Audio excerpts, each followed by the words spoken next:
वाह मम्मी जी, मामा जी ने साड़ी तो बहुत सुंदर भेजी है।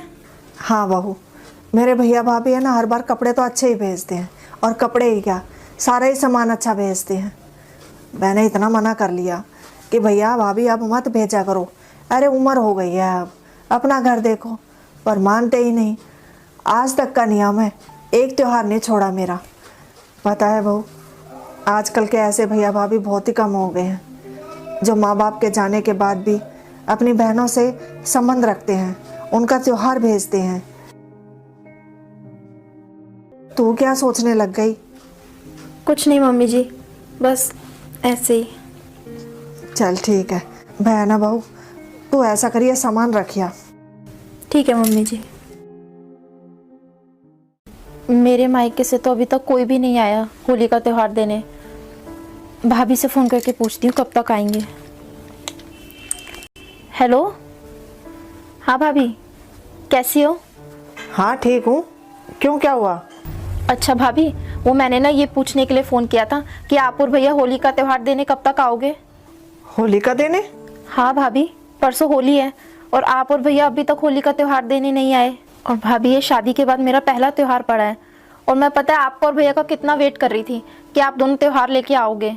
देखो ननद रानी, मैं तो ना साफ साफ कह रही हूँ, ये है ना फालतू त्योहार लेने देने की है ना, मुझसे उम्मीद मत रखना।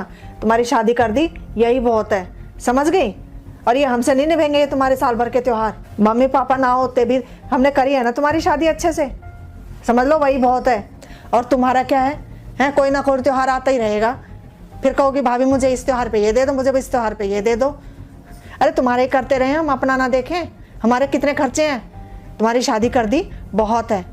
और रही बात त्योहारों की, देखो ये है ना जब माँ बाप होते हैं ना तब के ही होते हैं त्योहार, क्योंकि माँ बाप के रहते ही मायका होता है, उनके जाने के बाद नहीं, समझ गई? पर भाभी।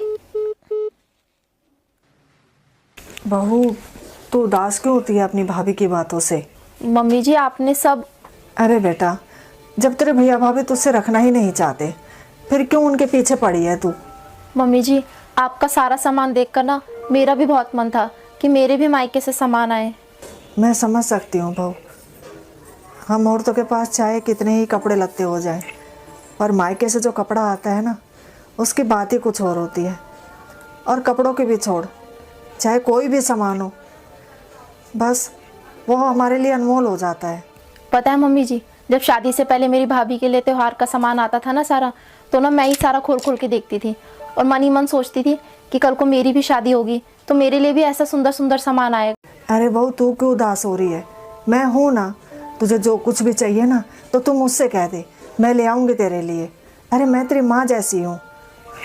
देख बेटा, मायके से सामान आए की बात तो कुछ और होती ही है, पर वो जब नहीं चाह रहे तुझसे रखना तो तू ऐसे जोर ज़बरदस्ती मत कर, और उदास होने की तुझे कोई ज़रूरत नहीं है। देख बेटा, तू है ना अपने भैया भाभी को है ना ऐसे त्योहारों के लिए मत परेशान किया कर, जो तुझे चाहिए तो मुझसे कह दे, है ना, मैं ले आऊँगी तेरे लिए, ठीक है? पर उनसे कुछ भी मांगने की, कुछ भी कहने की ज़रूरत नहीं है, समझ गई? मैं सच में बहुत किस्मत वाली हूँ कि मुझे इतना अच्छा ससुराल मिला है। मम्मी पापा के जाने के बाद मुझे उनकी कमी बहुत खलती थी, लेकिन मुझे इतने अच्छे सास ससुर मिले हैं जो मुझे मेरे मम्मी पापा जितना ही प्यार करते हैं।